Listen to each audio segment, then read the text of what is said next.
మనందరికీ కూడా ఇష్టమైనటువంటి ఆరాధ్య దైవాలలో ఒకరు హనుమాన్.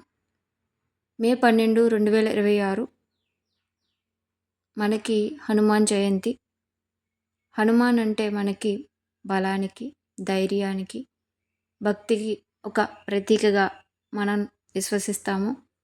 మరి హనుమాన్ జయంతి సందర్భంగా కొన్ని శక్తివంతమైనటువంటి హనుమాన్ మంత్రాలను నేను మీకు ఈ వీడియోలో తెలియజేస్తాను. వీడియోని చివరి వరకు చూడండి, ఎక్కడ స్కిప్ చేయకుండా. ఓం శ్రీ హనుమతే నమః. ఓం ఐం బ్రీం హనుమతే శ్రీరామదూతాయ నమః. ఓం ఆంజనేయాయ విద్మహే వాయుపుత్రాయ ధీమహి తన్నో హనుమత్ ప్రచోదయాత్. ఓం శ్రీ వజ్రదేహాయ రామభక్తాయ వాయుపుత్రాయ నమోస్తుతే. ఓం హం హనుమతే రుద్రాత్మకాయ హుం ఫట్. ఓం నమో భగవతే పంచవదనాయ ఆగ్నేయాయ హనుమతే నమః. ఓం నమో హనుమతే రుద్రావతారాయ సర్వశత్రు సంహారణాయ సర్వరోగహరాయ సర్వవశీకరణాయ రామదూతాయ స్వాహ. ఓం అంజనీసుతాయ అంగదాది సమేతాయ నమః. ఓం నమో భగవతే ఆంజనేయాయ మహాబలాయ స్వాహ. మనోజవం మారుతతుల్యవేగం జితేంద్రియం బుద్ధిమతం వరిష్టం వాతాత్మజం వానర యుద్ధాముఖ్యం శ్రీరామదూతం శరణం ప్రపద్యే.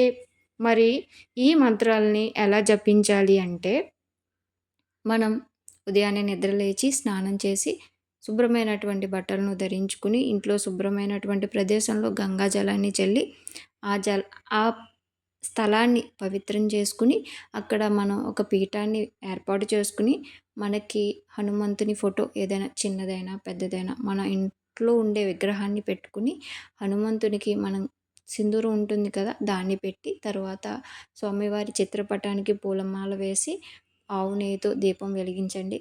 పూర్తిగా పూజ అయ్యాక రుద్రమాలతో మనం ఈ పైన నేను చెప్పినటువంటి మంత్రాలని కూడా మీ కోరిక మేరకు ఎలా అయినా జపించవచ్చు.